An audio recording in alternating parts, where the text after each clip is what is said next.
Dear ladies and gentlemen, welcome back to the analysis of YOLENO TV. I hope you're well from wherever you're watching this channel. I'd like to start this session by appreciating you so much for making this channel grow. If you wish to support us, just subscribe to our channel and give this video a like. Now, yesterday's event, we talked about quite a number of scenarios that emerged from that event. But there is one particular incident that we failed to do analysis on. And this has caught the attention of big people in the society. I'm talking about the attention of Dr. WILLY MUTUNGA, AHMEDNASSIR, and PLO LUMUMBA. All this seems to be trading their guns on Martha Koome.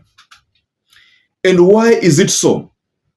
Martha Koome yesterday joined the congregation or joined the event via a very expensive, very expensive motorcade.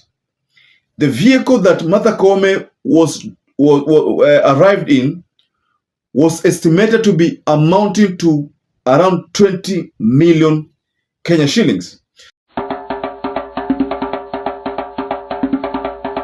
So the reason why this has caught the attention of so many people is that despite the fact that the government is saying that there is no money, to an extent that there was a delay of payment of salary to parliamentarians, delay of disbursement of funds to the county government, delay of salary to the civil servants, Martha Koome still had to procure a 20 million vehicle just for herself. So this has caught the attention of the three senior people in the society. So I have three tweets that I'd like to read to you, and these three tweets will set the basis of our analysis in this channel. So the first tweet, I will read one that comes from Dr. WILLY MUTUNGA. This is the former CJ of the Supreme Court and the first CJ of the Supreme Court. So this is what Dr. WILLY MUTUNGA said. I believe CJ Maraga talked about equality and equity of state institutions and not the individualization of who are the leaders. Such inequality and inequity gives the impression that the executives and parliament own national resources.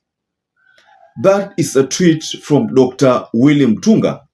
I would like to read to you a second tweet, and this second tweet comes from none other than the Grand Mullah himself, that is AHMEDNASSIR Abdullahi.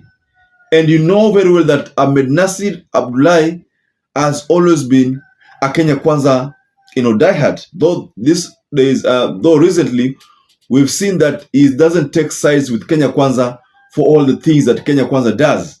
Sometimes he sides with Azimio, sometimes he sides with the Kenya Kwanza. So this is what AHMEDNASSIR tweeted. Tell me why a CJ of poor third world country where millions of kids sleep at night without food, with 1.5 million cases backlog, where it makes a 10 to 15 years to hear a case and 6 to 12 months to deliver judgment, will spend $500,000 to buy her fourth official car. CJ has 2 Mercedes, 2 Prados. I mean, that is a tweet that was shared by AHMEDNASSIR Abdullahi. PLO LUMUMBA also threw his weight behind this discussion and wondered why CJ was spending all that money on a simple vehicle for her drive. So dear ladies and gentlemen, let me give you the details of this particular vehicle that has caught Kenyans by shock at a time where it's alleged that the cost of living has skyrocketed to a level whereby now most people cannot meet their day-to-day meals. So the car that dominated the airwaves is one LC300 GR Sport blends luxury and performance that provides a plush cabin with elegant details and cutting-edge off-road capabilities. It is said that it's a flexible vehicle for navigating Kenya's varied terrain because to its strong engine and off-road suspension. With its cutting-edge technologies and opulent upgrades, the Toyota LC300 GR Sport SUV, the newest addition to the Land Cruiser family, has been creating waves in the auto market. The automobile would cost you 23 million according to local authorized distributors. Notably, it was improved above the cars that Chief Justice David Maraga had been driving. In the past, the illustrious position of Chief Justice was driving by a Toyota Land Cruiser 200 and the opulent and elegant Mercedes-Benz S-Class. So, ladies and gentlemen, this is what has caught many people by shock. The fact that, Chief Justice had to drive that kind of car that is very, very expensive, as expensive to close to 23 million Kenyan shillings. This is not making Kenyans happy, because I have seen somewhere, someone said that, could this be one of the things that William Ruto promised the CJ if he made that kind of ruling? I mean, that is just what someone said. I don't know why that person had to say that, but he said that, could this be the result of that verdict that was given in 2022? Could it be that the money that William Ruto increased as the budgetary allocation of the Supreme Court could have been the reason why the Chief Justice had to overspend, because there was enough, there was surplus in terms of the budget funding? Because I remember William Ruto said that he was going to increase the budget. In fact, he increased the budget of the of the judiciary by close to 3 billion. I remember, I don't know that's if my facts are correct, but there was talk of 3 billion, because even after that promise, he also assured that the Supreme Court or the judiciary that he was going to swear in all the judges that Uhuru had declined swearing in because of corruption allegations.